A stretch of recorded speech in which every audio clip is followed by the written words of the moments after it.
أنا العبد الذي كسب الذنوب وصدته الأماني أن يتوب.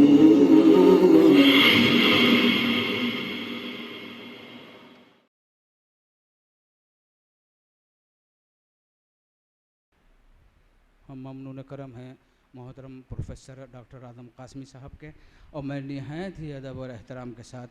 حضرت مولانا ڈاکٹر سعید الرحمان صاحب دامت برکاتہم محتمم ندوۃ العلماء لکھنؤ کی خدمت میں عرض گزار ہوں کہ وہ اپنے صدارتی خطاب سے نواز کر ممنون کرم فرمائیں۔ الحمدللہ یؤتی الحکمت من یشاء ومن یؤت الحکمت فقد اوتی خیرا کثیرا وما یذکر الا اولو الالباب۔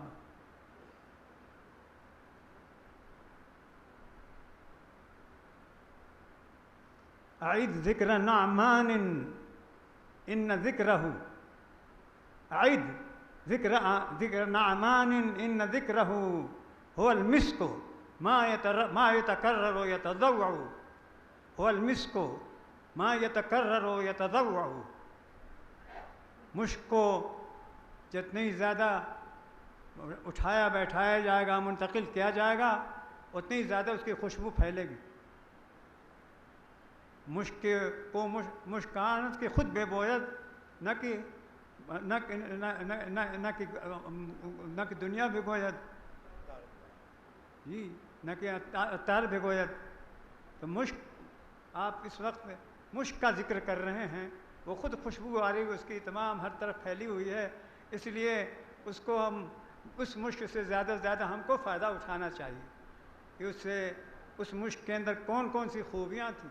اور وہ مشک کس طرح سے پھیل رہا تھا دنیا کے اندر، اور اس نے اپنی خوبیاں کہاں کہاں تک پھیلا رکھی تھیں۔ آج اللہ تبارک تعالیٰ نے ہم کو یہ موقع دیا ہے کہ اس مشک سے ہم زیادہ سے زیادہ فائدہ اٹھائیں اور ان کی تعلیمات کو یاد کریں۔ اس خانوادہ علم و حکمت کے جو بزرگان ہیں، حضرت حکیم الامت اور حکیم الاسلام اور حجت اللہ اور حکیم الاسلام اور خطیب الاسلام، اور ہمارے ان کے بعد جو اور ان کے اسلاف ہیں، حضرت مولانا محمد سفیان صاحب اور مولانا ڈاکٹر محمد شکیب صاحب، یہ تمام حضرات وہ ہیں کہ اس خانوادہ علم و حکمت کی پوری نمائندگی کر رہے ہیں۔ اور یہ خانوادہ علم و حکمت کہاں سے اس کا رشتہ جڑ رہا ہے؟ اس علم و حکمت کی جگہ سے جو حضور پاک صلی اللہ علیہ وسلم کو عطا فرمایا گیا تھا، جو علم و حکمت اللہ تعالیٰ نے آپ کو عطا فرمائی تھی، اسی علم و حکمت سے اس علم و حکمت کا وہی علم و حکمت ہے جس کا رشتہ برابر جاری ہے اور تا قیامت جاری رہے گا انشاءاللہ تعالیٰ۔ اس لیے ہم سب کے لیے بہت خوشی کی بات ہے کہ ان تمام باتوں کو اپنے سینے میں رکھیں، اور وحدت اسلام کے ساتھ وحدت انسان کو بھی ہم اپنے پیش نظر رکھیں، اس لیے کہ خیر امت کو جو اللہ تبارک تعالیٰ نے عطا فرمایا حضور پاک صلی اللہ علیہ وسلم کے ذریعے سے، وہ خیر امت آج بھی ہے اور ہمیشہ رہے گی۔ لیکن اس خیر امت کی نمائندگی کرنے والے کہاں ہیں؟ اس خیر امت کی نمائندگی کرنے والا جو خانوادہ تھا، اس خانوادے کی زیادہ سے زیادہ اتباع کرنا اور ان کے نقش قدم پر چلنا ہم سب کے لیے بہت ضروری ہے۔ آج اس کی بات ضرورت ہے، اس بات کی ضرورت ہے کہ ہم خیر امت کی نمائندگی کو دنیا کے سامنے پیش کریں، اور اس میں وحدت اسلام، وحدت انسان سب آتا ہے۔ آج جن حالات سے لوگ گزر رہے ہیں، ان حالات میں اس کی ضرورت ہے کہ ہم نمائندگی کریں اس وحدت کی، اس خیر امت کی نمائندگی کریں جس خیر امت کے ذریعے سے دنیا کے اندر آج اسلام نہ صرف یہ اس علاقے میں بلکہ پوری دنیا کے اندر اسلام پھیلاؤ، اور اسلام کے ماننے والے آج 1.5 ارب دنیا کے اندر موجود ہیں۔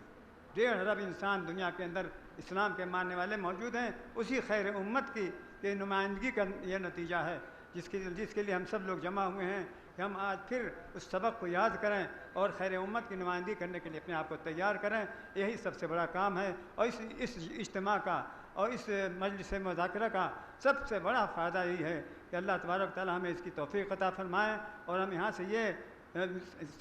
عزم کر کے اٹھیں کہ ہم کو خیر امت کی نمائندگی کرنی ہے، ہر چیز کی حفاظت کرنی ہے، زبان کی بھی حفاظت کرنی ہے، اپنے علم جو علم ہم کو اللہ تبارک و تعالیٰ نے حضور پاک صلی اللہ علیہ وسلم کے ذریعے سے عطا فرمایا تھا، اس علم کی حفاظت کرنا ہے، اس دعوت کو پھیلانا ہے جس دعوت کو حضور پاک صلی اللہ علیہ وسلم نے ہم کو عطا فرمایا تھا، اس دعوت کو پھیلانا ہے، اور تعلیم و تربیت کے میدان کو زیادہ سے زیادہ وسیع کریں گے تاکہ وہ علم و حکمت دنیا کے سامنے آ سکے۔ بغیر تعلیم و تربیت کے ہم اس علم و حکمت کو دنیا کے سامنے پیش نہیں کر سکتے اور نہ خیر امت کی نمائندگی کر سکتے۔ اس لیے اس خانوادہ علم و حکمت کا بہت بڑا احسان ہے اس ملک کے اوپر کہ اس میں اس دائرے کو، علم و حکمت کے اس دائرے کو زیادہ سے زیادہ وسیع کرنے کی کوشش کی اور برابر وسیع ہوتا جا رہا ہے۔ اسی کے نتیجے میں لاکھوں اسلامی درسگاہیں قائم ہیں اور وہ وہاں سے یہی پیغام دیا جا رہا ہے، یہی پیغام ہر جگہ پہنچایا جا رہا ہے کہ ہم اسلام کی اس وحدت کو اور امت اسلامیہ کی خیریت کو دنیا کے سامنے پیش کریں اور اپنی زندگی کے اندر، اپنے عمل کے اندر اس کا نمونہ دنیا کے سامنے پیش کر کے ہم آج قیادت کا وہ فریضہ انجام دیں جس قیادت کے لیے اللہ تعالیٰ نے ہم کو پیدا کیا ہے۔ کنتم خیر امۃ اخرجت للناس تأمرون بالمعروف وتنہون عن المنکر وتؤمنون باللہ۔ میں انہی چند الفاظ کے اوپر بہت بڑے شکریہ کے ساتھ حضرت مولانا محمد سفیان صاحب اور آپ کے تمام معاونین اور رفقاء کا شکر گزار ہوں جنہوں نے اس اجتماع، اس عظیم الشان اجتماع کا اہتمام کیا جس میں تمام علماء کرام اور ایسے لوگ جمع ہیں کہ جن کو دیکھ کر کے اللہ کے اس دین کی عظمت یاد آتی ہے کہ اللہ تبارک تعالیٰ کا دین اتنا عظیم نہ ہوتا تو آج ہم یہ مجمع کیسے دیکھ سکتے تھے۔ ان علماء کرام کا، ان اصحاب علم و دانش کا یہ اجتماع کوئی معمولی بات نہیں ہے، ہر شخص نہیں کر سکتا، لیکن وہ تاثیر ہے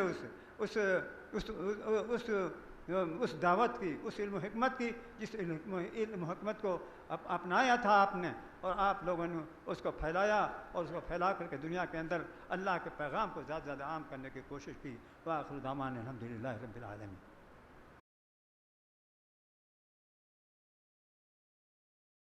أنا العبد الذي كسب الذنوب وصدته